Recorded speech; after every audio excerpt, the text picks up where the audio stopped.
Hello বন্ধুরা, তোমরা সবাই কেমন আছো? আশা করি সবাই ভালো আছো। আর আমিও ভালো আছি। আর নতুন একটা ব্লগে তোমাদের সবাইকে স্বাগত। আর এই ভিডিওটা হলো আমার শ্বশুরঘরে আসার পরের দিন। সেদিনকে ছিল রামনবমী। আমি মন্দিরে যাচ্ছি, তাড়াতাড়ি চান টান সেরে চলে যাচ্ছি মন্দিরে। আর এই শসাগুলো ঘরেই ছিল, মা দিল, মানে শাশুড়ি মা দিল, যে নিয়ে এসেছিলো প্রসাদের জন্য কাটা হবে। আর তাড়াতাড়ি বামুন ঠাকুর চলে আসবে, তো জন্য তাড়াতাড়ি করে যাচ্ছি, কারণ মন্দিরে যে অনেক কাজ আছে, ফল টল কাটবো, মালা করা আছে। তারপর দেখি আমার বর তো মন্দির ধুতে গিয়েছিলো, তো এখন আমি অন্য বছর আমি ধুই, তো এবছর আর মানে অত পারবো না করতে, ওই জন্য একটু দেরি করে যাচ্ছি। আমার বর মন্দির টন্দির ধুয়ে রেখেছে, বাসন টাসন ধুয়ে রেখেছে মন্দিরে, এই দেখো সব রেডি করে রেখেছে। আর আমি এসে দেখছি কাকিমা মালা করছে, তাহলে ভালোই হলো, কাকিমা মালা করছে। আর আমি ফলগুলো আনলে এবার কাটবো। আমার বর বললো ফলগুলো আনতে দিই, যে একটু পরে আসবে। এই দেখো এদিকে বক্স লাগিয়েছে, আর এই ছোটো ছোটো সব বাচ্চাগুলো আবার সব দেওর হয়। আমার সব দেওরগুলো আর ননদগুলো সব ছোটো ছোটো, দেওরগুলো সব ছোটো ছোটো। আর এই দেখো বর্ষা এসছে, বর্ষা এদিকে মালা করছে, কাকিমা একটু কাজে গেল, বর্ষা মালা করছে। এবার কাকিমা এসছে, আমার বর ফল দিয়ে গেলো, তো আমি এখন ফলগুলো কাটবো, তারপর সব কিছু রেডি করব। আর এ দেখো ফল কাটতে বসে গেছি আমি এখন।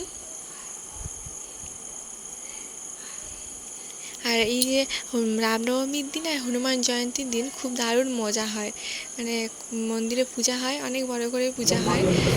এবছর তো সেরকম কিছু হয়নি, কারণ সবাই কাজ করে গেল, কিছু করতে পারিনি। আর সব রেডি করে নিয়েছি, এদিকে মাথা করে দিয়েছে, ফল কেটে দিয়েছি। এখন প্রসাদটা কিছু পূজা দিয়ে গেছে,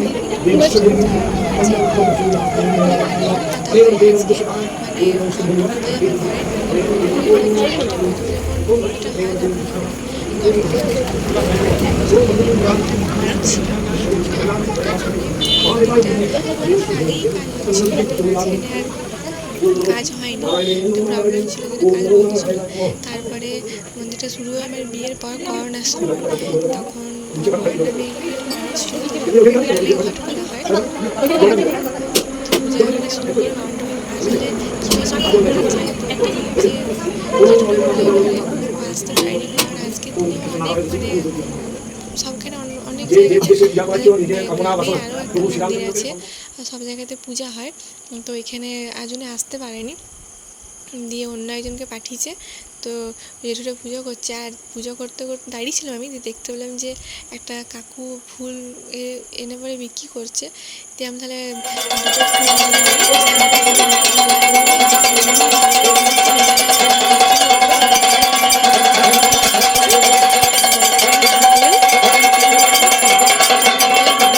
ওদের কাছ থেকে কিছু না কিছু কিনবে, এত রোদে রোদে কষ্ট করে বিক্রি করতে আসে।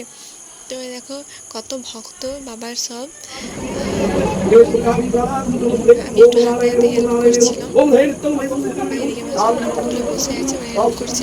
পুজোটা দেখো।